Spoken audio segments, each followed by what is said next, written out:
if I told you that the same law that governs how life metabolizes energy also dictates how galaxies form, how sunlight reaches our planet, and how the universe might die? This is the second law of thermodynamics. It states that in an isolated system, entropy, sometimes called disorder, must never decrease. But what is entropy? Well, different scientists define it in different ways. In physics, we use statistical and thermodynamic entropy. Both describe the same thing, just from different perspectives. Thermodynamic entropy is all about how energy spreads across a system. The more spread out the energy is, the higher the entropy, and vice versa. Let's say we have a container of ice cream. It's sealed, but it melts anyway.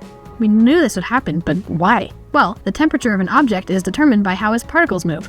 This movement is kinetic energy.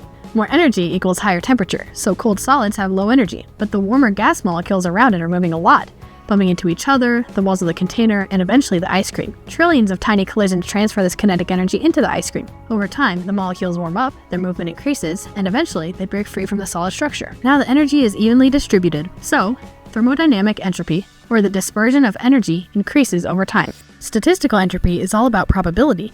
In solid ice cream, the molecules are tightly organized. There are only a few ways to arrange them and still have a solid.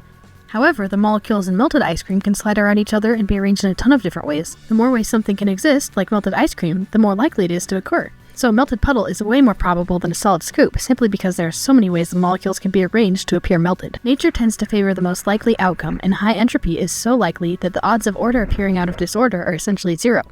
Entropy is all around us. That's the reason heat engines can never be fully efficient, since most of the energy and fuel is lost as heat that can't be used. Living organisms stay orderly by increasing the entropy around them, converting food into heat and waste, and eventually decomposing. So as you go about your day, don't forget just how precious that energy is, because according to the second law, you'll never get it back.